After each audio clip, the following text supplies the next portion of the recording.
Deserts are brutal, bare and barren. But one desert in Southern California is said to hold something truly astonishing. The lost ship of the Mojave is one of the greatest legends that were ever told. According to the myth, somewhere in the Mojave Desert is a shipwreck. The idea that a ship got lost inland in the desert is unheard of. And this isn't just any ship. Oh, it's laden with gold, it's got silver bars, it's got jewels, black pearls, it's got everything under the sun. But could it possibly be real? One man believed it was. He was convinced that there was a ship out there. He just doesn't know where. His search would take him across one of the harshest environments on Earth. The desert can reach temperatures of 120 to 125 degrees, and then that's in the shade. There are no settlements, there's no support crew, there's nowhere else for him to turn. If you're not properly prepared and you head out to the desert, you will die. This is the amazing story of Charlie Kluska and the mystery of his quest for the legendary lost ship of the Mojave Desert.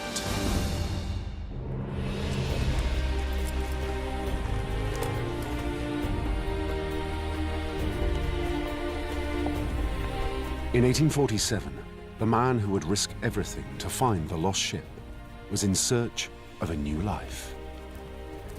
Demobilized from the army after fighting in the Mexican War, Charlie Kluska decided to head west to America's new frontier, California.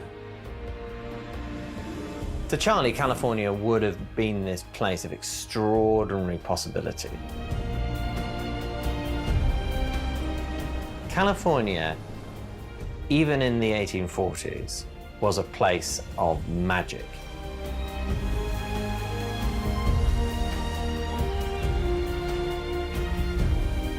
The very name signified fertility, potential, underexploited mineral wealth, a place where white Americans like him could go and potentially make their fortune.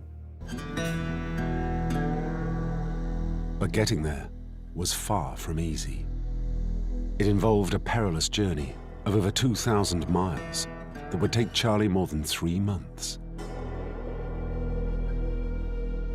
Charlie took the southern overland route to California. This was the cheapest way of getting to California. It wasn't the quickest, and it definitely wasn't the safest. This wasn't the journey for the faint-hearted. You had to endure huge heat, cold, snow, mud, as well as desert conditions. This was a difficult, arduous process.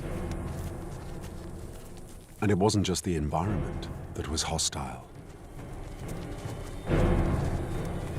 Charlie's route crossed the heartlands of fierce Native American tribes.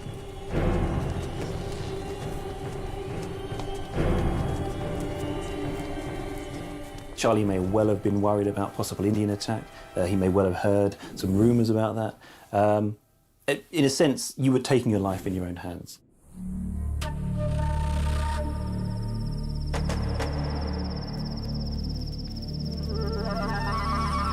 But instead of attacking Charlie, it seems that when he met one tribe, the Cahuilla, they told him a tale he would never forget.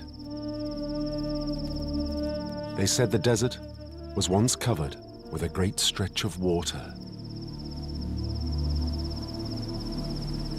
One day, a great bird with white wings came floating down.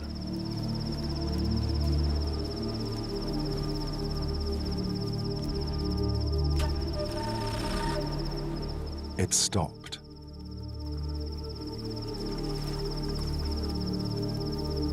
Then the water went away, and the bird was left lying in the sands.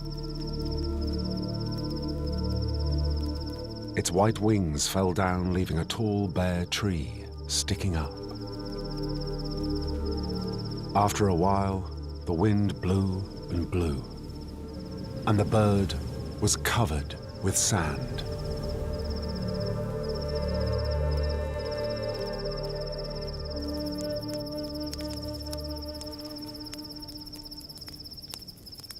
Charlie couldn't stop thinking about the story. He was sure it wasn't describing a bird. He puts two and two together. He's thinking the white wings of the bird sound an awful lot like the sails of a ship, and the tree sounds very much like the mast of the ship. And all of a sudden, for him, it's starting to make sense.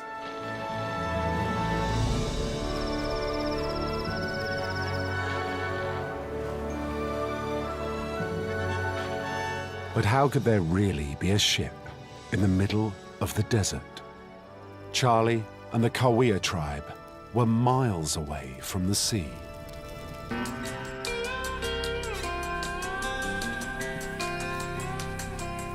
And so Charlie put it to the back of his mind and carried on to California.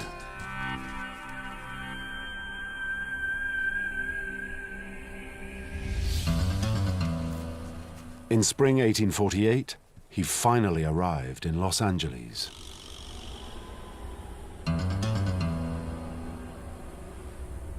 But it wasn't what he expected. When Charlie arrives in California at the beginning of 1848, it's still essentially a wilderness. There's barely a population of 20,000 in a vast expanse of territory. The city that's going to become San Francisco has fewer than 1,000 residents. So really, it's a vast expanse with very few people in it. And the people who are there are mainly ranching cattle.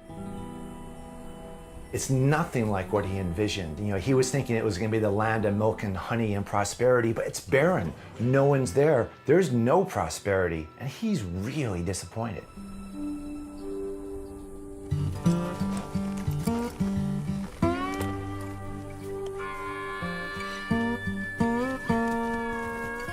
After just 2 weeks in California, Charlie packed up his bags and headed for another new American territory, Texas.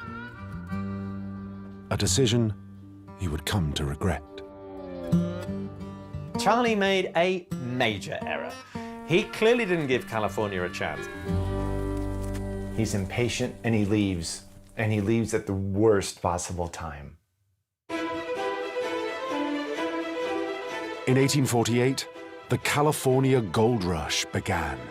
As news spreads of the gold rush, then so too does gold fever. And gold fever spreads across America, it spreads throughout the globe. There is a mania to get to California. And as far as everyone's concerned, every second counts. It's not just getting there, but it's getting there quickly, it's getting there near to first as you possibly can to get the easiest and the richest pickings. In 1849 alone, more than 50,000 people crossed America in search of gold.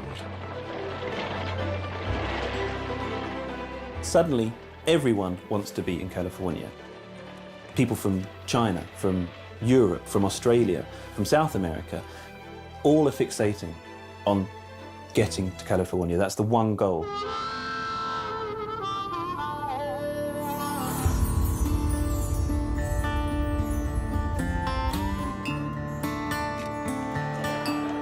When Charlie heard about the gold discoveries, he was 1,600 miles away in Texas. Charlie would have been absolutely kicking himself when he found out about the discovery of gold in California. He could have been in on it. He could have been one of those who made incredible riches. He hears about it in Texas at the same time that everyone else is hearing about it. He's lost any advantage he may have gained by being in California in those earliest days of the gold rush. Now he has to do what everyone else is doing, which is get back to California as quickly as possible. And so Charlie set off for the West once again.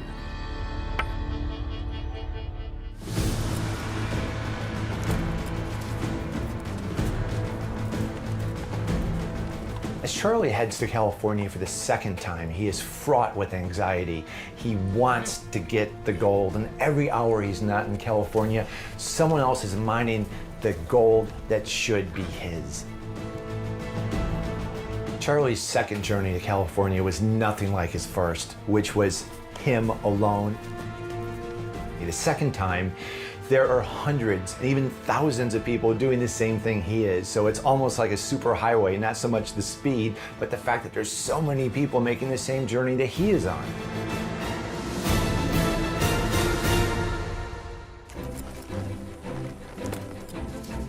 And when Charlie arrived in California, it had been transformed.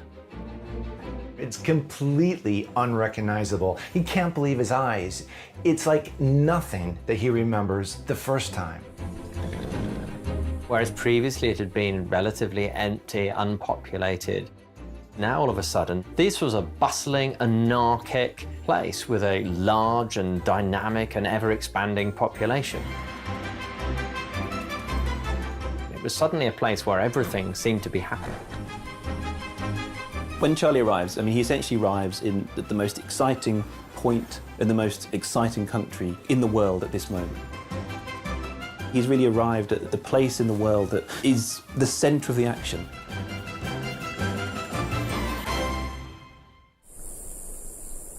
In this frenzy, Charlie wasted no time staking his claim. If you wanted to stake a claim, you had to do it physically. You had to literally go and drive a stake into the ground and defend your turf.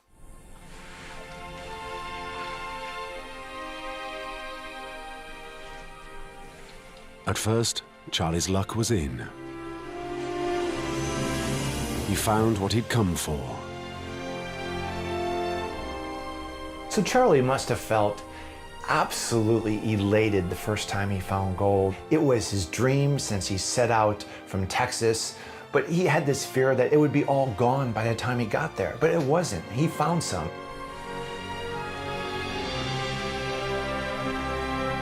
But after this initial small success, it seems Charlie's luck ran out.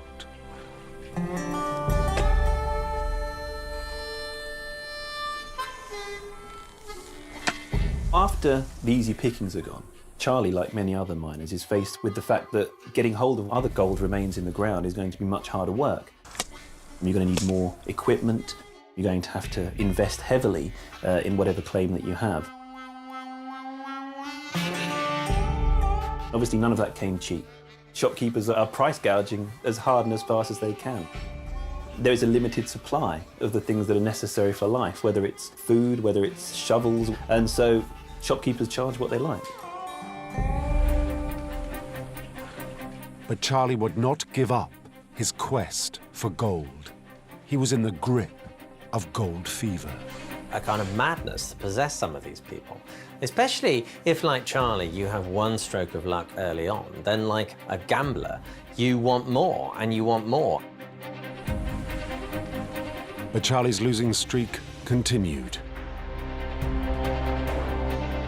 As more and more people make their way to California, competition increases, the struggle for land, for good claims increases, and so Charlie's chances of really finding gold, of really striking it rich, get less and less every year.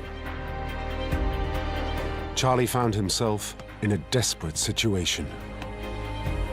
The dark side of the expectations and the hopes and the dreams of the gold rush is the crushing bitterness and the disappointment.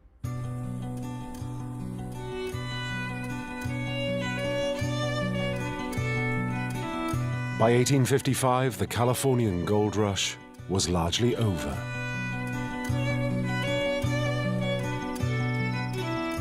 After 6 years of trying, Charlie had failed to make his fortune. Charlie's experience of the gold rush is very common. Very few people, very, very few people achieved this fantastical dream of sudden wealth.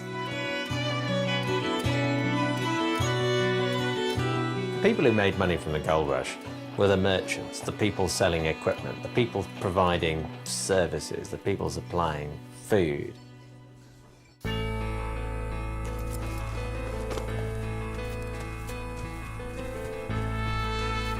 In 1862, news broke of gold discoveries in neighboring Arizona. Charlie headed south to try again. His route took him back across the lands of the Cahuilla tribe that he traveled through 5 years earlier. And it seems his mind turned back to the incredible story of the ship stranded in the desert he'd heard all those years ago.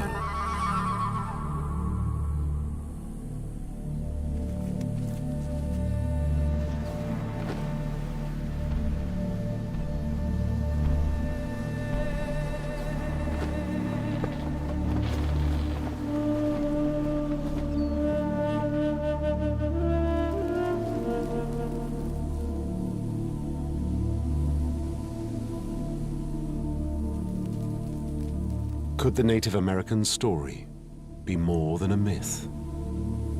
The idea of a ship getting lost in the desert seems like a fantasy, seems like a folklore tale or a myth, but the reality is it can happen.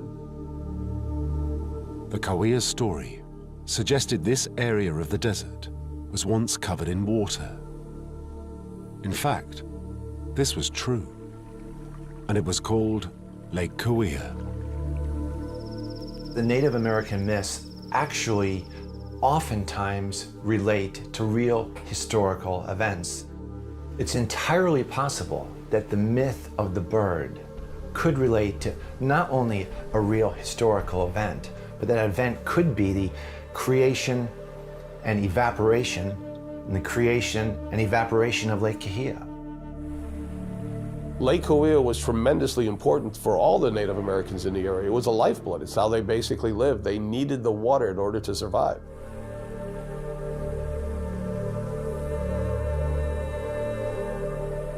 There's remnants of the old shoreline all over the desert.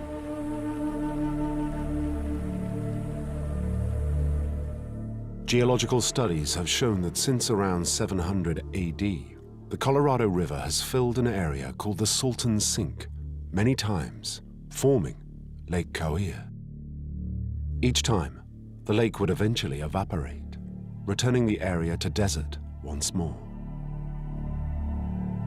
But it's thought that at times, the lake wasn't just an isolated stretch of water.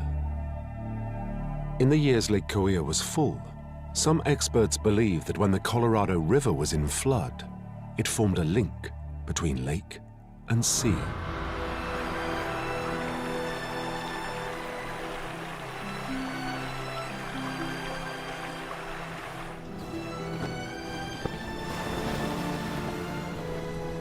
There is scientific proof out there that the waters can actually connect to Lake Cahuilla, and it's easily possible for a ship to get up into that particular area.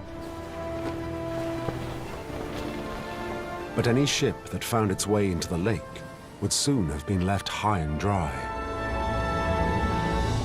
Once the ship would have entered Lake Cahuilla, the receding waters would not allow the ship to leave the area. If that was so, there really could be a ship in the desert.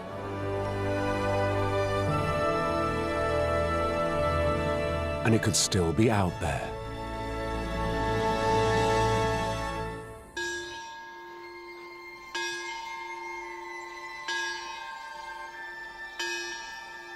In September 1870, Charlie was now in Southern California, still hunting for good pay dirt. When, the story goes, he picked up a copy of his local newspaper, the San Bernardino Guardian. While scanning the pages, a small article caught his eye. It told of a ship that had been spotted out in the desert. A party of Americans found embedded in the sands the wreck of a large vessel. He must have been flabbergasted. He's thinking, ha, I knew it, see? It does exist. Nearly 1/3 of the ship is plainly visible. You can imagine his eyes just popping out of his head as he reads this. The description made it sound like a ship worth finding. The stump of the bowsprit remains, and portions of the timbers of teak are perfect. He's seeing dollar signs because The ship sounds like it's big, and he knows that a big ship is always carrying cargo. And Charlie started to wonder what sort of cargo it was carrying.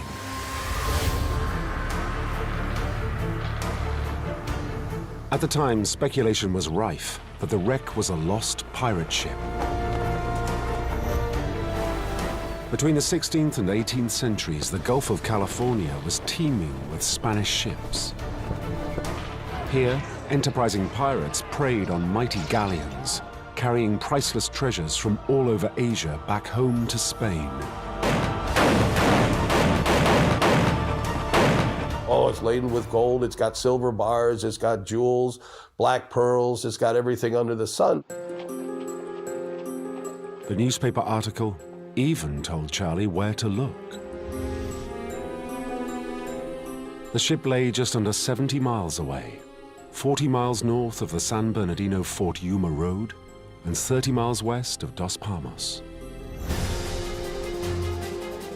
Charlie wanted to set out for the ship as soon as possible because it's been published. Now he knows he's not the only one who wants to find the cargo. There's going to be competition, and he doesn't want to be second on the scene like in the gold rush. Charlie started preparing to head into one of the harshest environments on Earth. Crossing the desert in Charlie's time would have been a tremendous undertaking. You can go for days without seeing a soul. It's a forbidding place, that's for sure. If you're not properly prepared and you head out to the desert, you will die, period. The expedition is very, very risky. You would face death almost on a daily basis. There were several things that were out there that could threaten his life. Coyotes, wolves, snakes. There's other miners, Mexicans coming up from the border. You had the local Native Americans. There are no settlements, there's no support crew, there's nowhere else for him to turn. Charlie had to take with him everything he thought he was going to need. Dry foods, a jerky type of meat, beans, bacon, anything he could get his hands on that would get him through the day.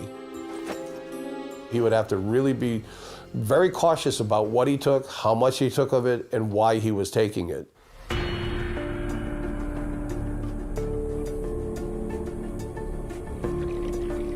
Charlie knew there was one thing he needed to take above all else: water.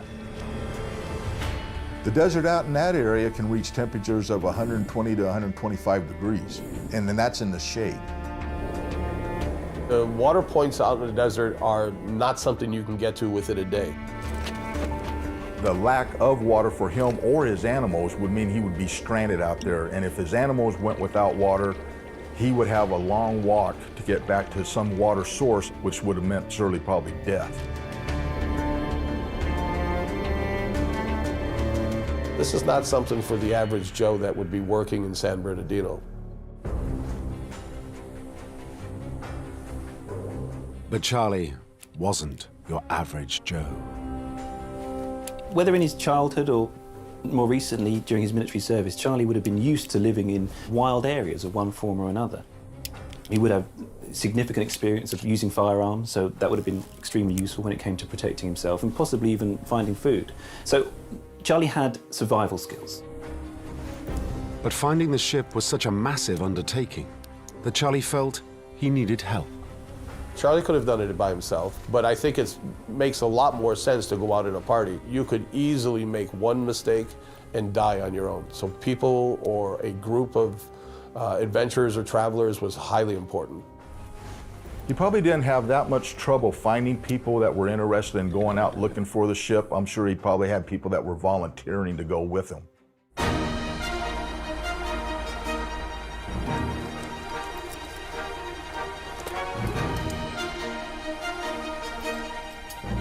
On the 1st of October 1870, Charlie's team set out. At first, they followed a route he knew well. This was the trail he had taken to try his luck in the Arizona goldfields in the early 1860s. From San Bernardino, they followed the old Bradshaw Road, working their way through the San Gorgonio Pass and down the Coachella Valley to Martinez.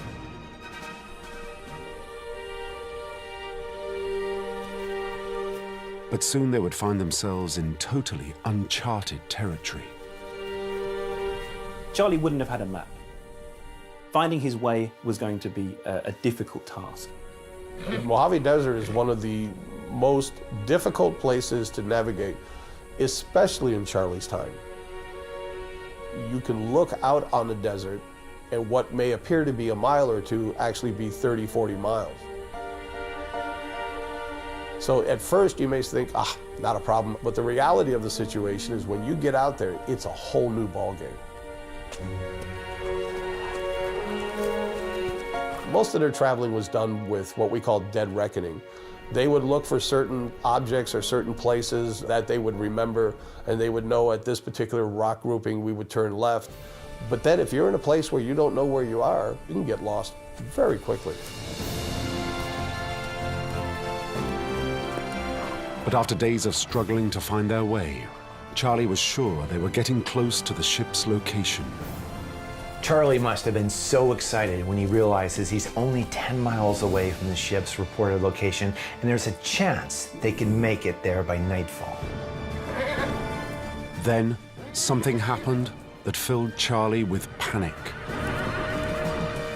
Charlie sees that the tracks that he's making are starting to fill up with water. And he realizes that he's standing in quicksand. It was really a horrific situation for Charlie. He's in the middle of nowhere and his horse is disappearing into the sand. He's gonna lose his horse, he's gonna lose everything, he's gonna die.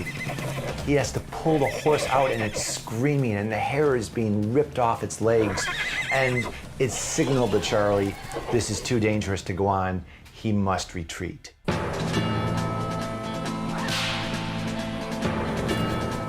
Charlie returned to San Bernardino.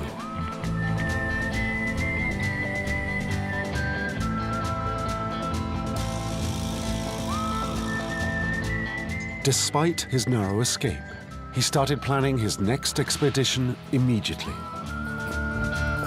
Even though his companions were less than enthusiastic about returning to the desert, Charlie couldn't wait to head back out there. It's the prospector mentality he has that failure's part of the job and he needs to persevere. Only next time he needs to be even more prepared. This time Charlie was determined he would not fail. He gathered together as many wooden planks as he could get his hands on to help him cross any challenging ground. Just 3 weeks later, on the 5th of November 1870, Charlie set out into the desert once more. He was certain he would find the ship. He even took a different route to avoid the quicksand that had foiled his first attempt.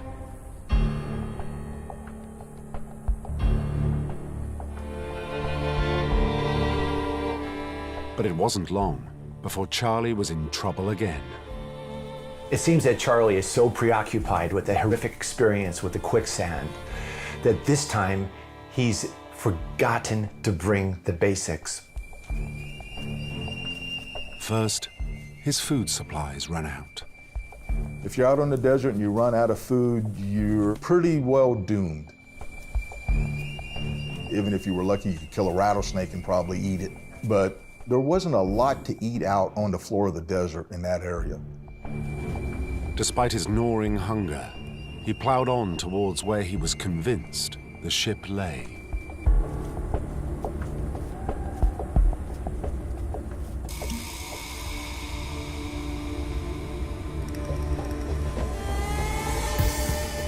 Then, Charlie ran out of water.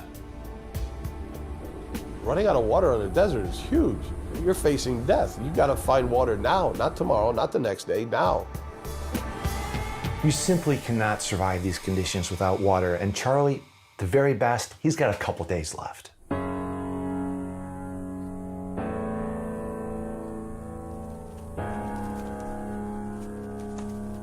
Even though he was still 30 miles away from the ship's reported location, Charlie didn't turn back for water.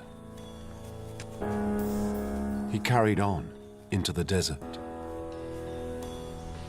I think it'd be crazy Because when you're out in the desert and you're facing the possibility of dying because there's no water and you're still focused in on a lost ship, oh, that's huge. Then Charlie spotted something on the desert floor that told him he was getting close.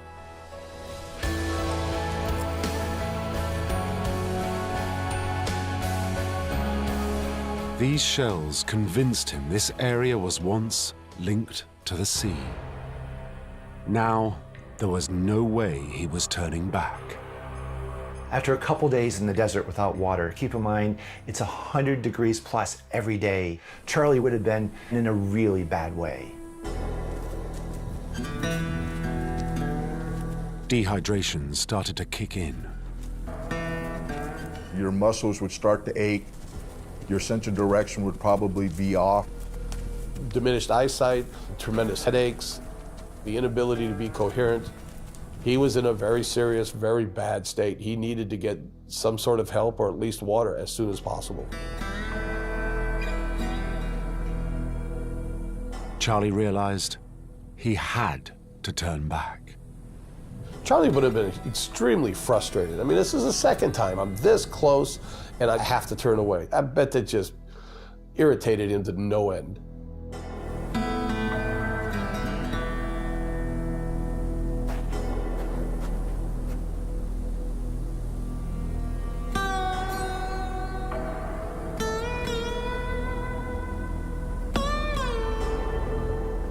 Utterly dejected, Charlie took one last look around.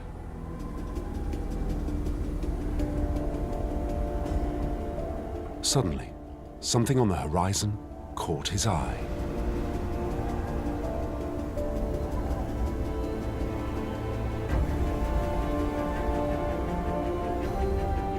At first, he thought his eyes were deceiving him. But as he gazed through his telescope, he was convinced he could see the mast of a ship. And it wasn't just any ship. It was huge, about 250 feet long. A mighty Spanish galleon. So when Charlie sees the ship, he would have been so excited. The story is true. The myth is true. Charlie's location of the lost ship would make sense. In the area that he was talking about, the ancient shoreline for Lake Cahuilla was right there. So it makes absolute sense that the ship could have been there. Charlie was desperate to get to the ship. But by this stage, he was close to death. Physically, he would have been completely drained. His body was done. There's no way Charlie could have physically gone on.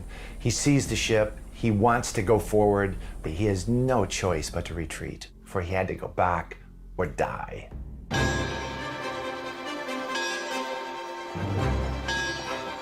But Charlie still wasn't defeated. When he arrived back in San Bernardino, his mind was already full of plans for his return. Charlie was extremely determined to go back out, find the ship, and put the legend to rest. Word of his adventures quickly spread. The town would have been going crazy. Town would have been back and forth talking to everybody. Hey, did you hear the news? Oh my God, they found the ship. When Charlie gets back to San Bernardino, he's like a rock star. So he becomes a bit of a local celebrity. Joshua Talbot, the editor of the San Bernardino Guardian, was just about to go to press when Charlie returned. But he was anxious to report the local hero's amazing discovery. It has all the elements that readers are looking for. It's a story of individual adventure. It's into a mysterious and essentially unknown part of California still. So it's romantic, it's exciting, and it also has the possibility of treasure at the end of it as well. So this is a story that's really almost tailor-made for the California market. Talbot published, "The ship has been found," and promised his gripped readers a full account in next week's edition.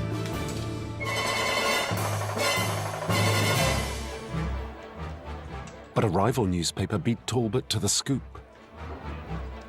He's interviewed by the Alta California, which is really the premier newspaper. It's the newspaper with the biggest circulation in California at this time. There was huge competition among newspaper editors to be the one who was first on a story, and Charlie's story was an extraordinary one and one that could sell newspapers. Soon the story went national. This story was picked up back east in the New York press, in the Cincinnati press, where Charlie came from. Newspapers in Kansas, the New Orleans Times-Picayune, they run the story as well. So Charlie is becoming increasingly famous across America.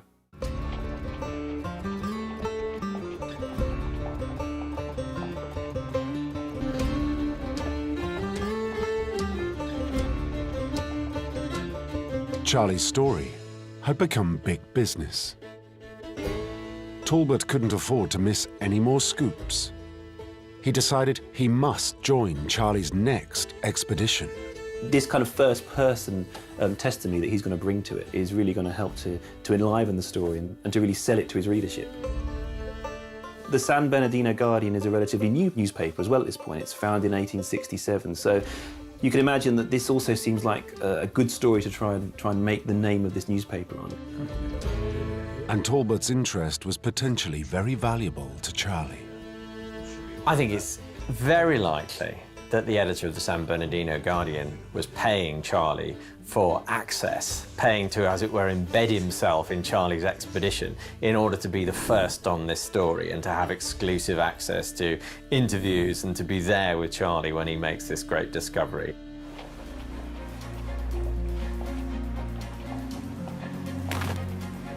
Whatever the case, it seems Charlie was much better funded for his third attempt to find the ship. This time Charlie had a wagon large enough to carry 108 gallons of water, food for 2 months, and he had another crew.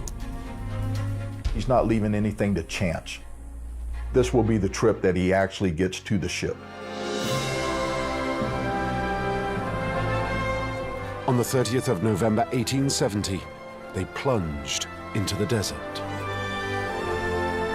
Charlie's attitude when he sets out for the third expedition is one of defiance. There is no way he will be stopped. He has enough supplies for a small army, and he's determined to succeed at any cost. To ensure he didn't run out of water on his latest campaign, Charlie had a new strategy that involved yet another route. He approached the ship from a rare water source in the desert, Carrizo Creek.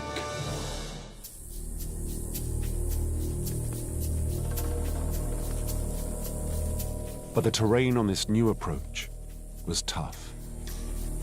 Progress was slow. There's small rolling hills, there's large mountains, there's deep depressions, it's sandy. He would be lucky if he averaged 10 to 15 miles a day. Worse, from this new angle, Charlie seemed to struggle to identify any of the landmarks he'd noted on his last mission that he needed to find his way back to the ship.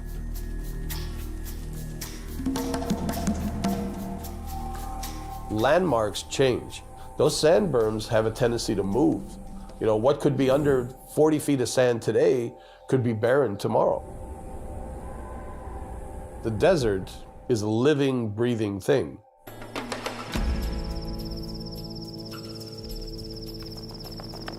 Days turned into weeks, and Charlie still hadn't found the ship. Talbot was expecting the ship to be found, expecting Charlie to say, here it is, this is where it's at, this is what we have, let's take a couple artifacts so we can prove that we actually found the ship and be done with it. But in reality, the desert takes a long time to explore.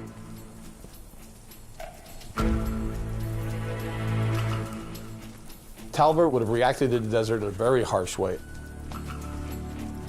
As a newspaper man, not realizing what the trials and tribulations would be like out in the desert. I think a very short time out in the desert, he had enough. You can imagine what Tolbert is thinking as really every hour that goes by, he's losing more and more confidence in Charlie. He's losing more and more confidence in the story. Eventually, after 20 days, Tolbert abandoned the expedition. He had a newspaper to run.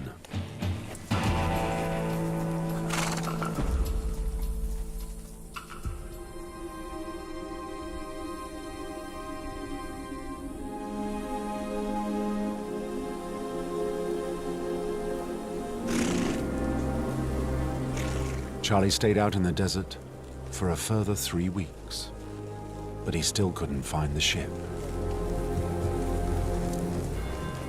After 6 weeks, he too returned to San Bernardino, empty-handed. So when the third expedition fails, like the first two, Charlie is absolutely gutted.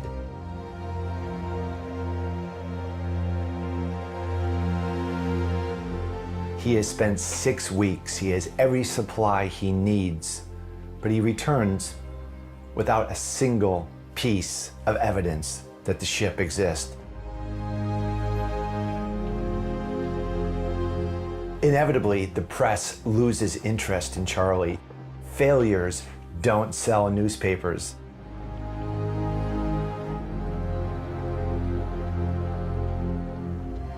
Utterly defeated, Charlie abandoned his quest for the lost ship of the desert.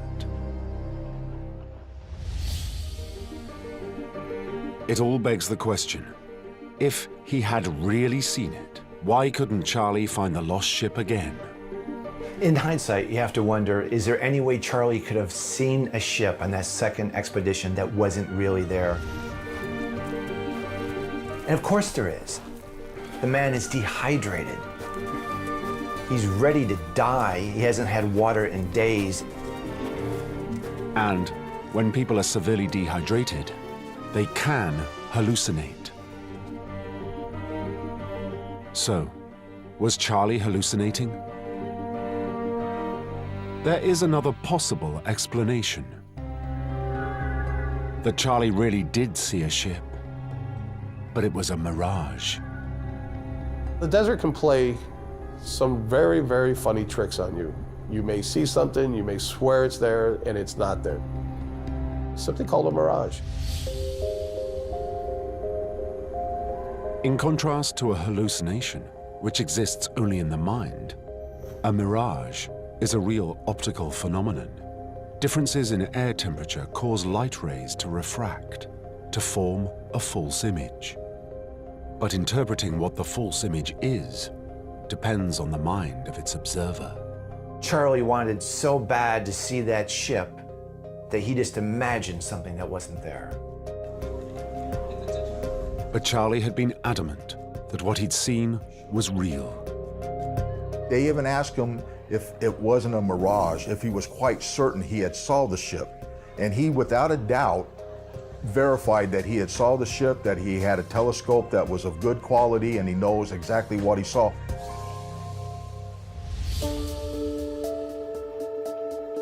There is another, more disturbing possibility. Back in his office, Tolbert started to write up his adventures with Charlie. And he started to focus on some strange patterns in Charlie's behavior. Tolbert can't help but notice that Charlie doesn't appear to really be in a hurry. He's taking his time, he's looking around him, as though he's looking for something along the way, as opposed to having his eyes set on the ship off in the distance.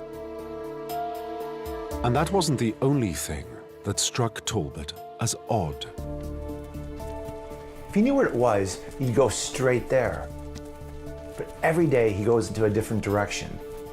And this leaves Tolbert to wonder, what is it that he's really looking for, the ship, or could it be something else? In fact, Charlie's routes on each of his 3 expeditions seemed to make no sense. Tolbert started to wonder, what was Charlie really up to? Each time he approached the ship from further and further away, searching a broader and broader area. And each time from different compass points.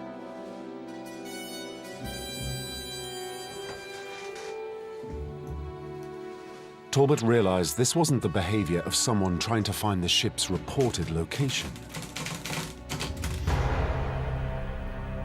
Perhaps Charlie wasn't really searching for the lost ship.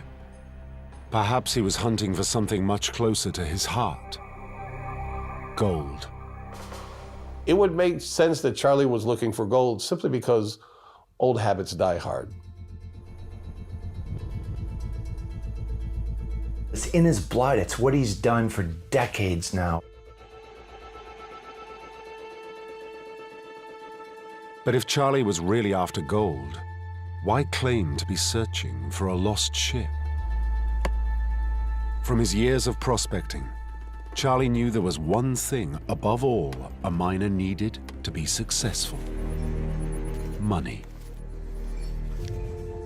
Money for supplies, for tools, for everything he would need to stay in the desert for weeks to try to find the gold.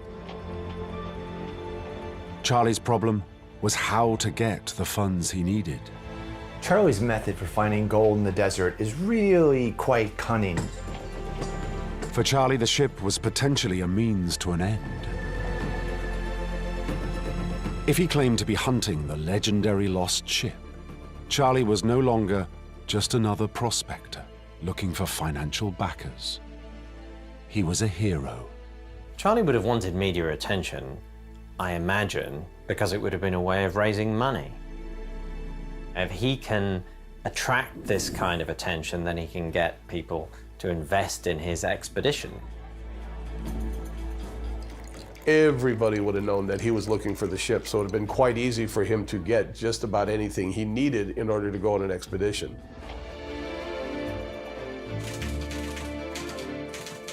So was it all a tall tale to get money? Charlie was definitely a man who could spin a yarn. He claims that he was playmates with Abraham Lincoln as a young boy, at a point when Lincoln was certainly nowhere near where Charlie Clusker was. Whatever the truth, Charlie went on to live to a grand old age.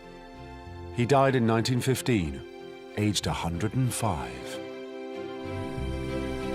A local tribute made no mention of his quest for the lost ship, but it did sum him up rather well.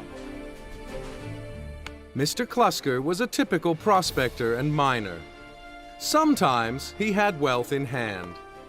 Always, he possessed wealth in prospect.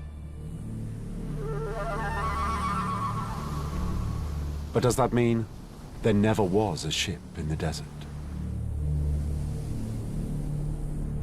Over the years, many claim to have seen it. In 1892 there was one, in 1907 there was one, in 1933 there was one, in 1944 there was one. The puzzling thing is, all these people see different ships, including a Viking longboat, though how that might have got into the Californian desert, nobody can explain. And that's not the only problem with the numerous lost ship sightings. Nobody seems to see the ship twice. They'll see it, get all excited, retreat, mount another expedition. They never see it again. And that's all symptomatic of the fact that it wasn't there in the first place. If the ship really exists, you'd be able to find it a second time, and you would surely be able to bring something back. Despite all this, still, the legend lives on. The legend of the lost ship has continued, will continue, and when all of us here are said and gone, it will still continue. For some, there will always be a lost ship in the desert. I absolutely think there's a lost ship out there, and I would love to find it.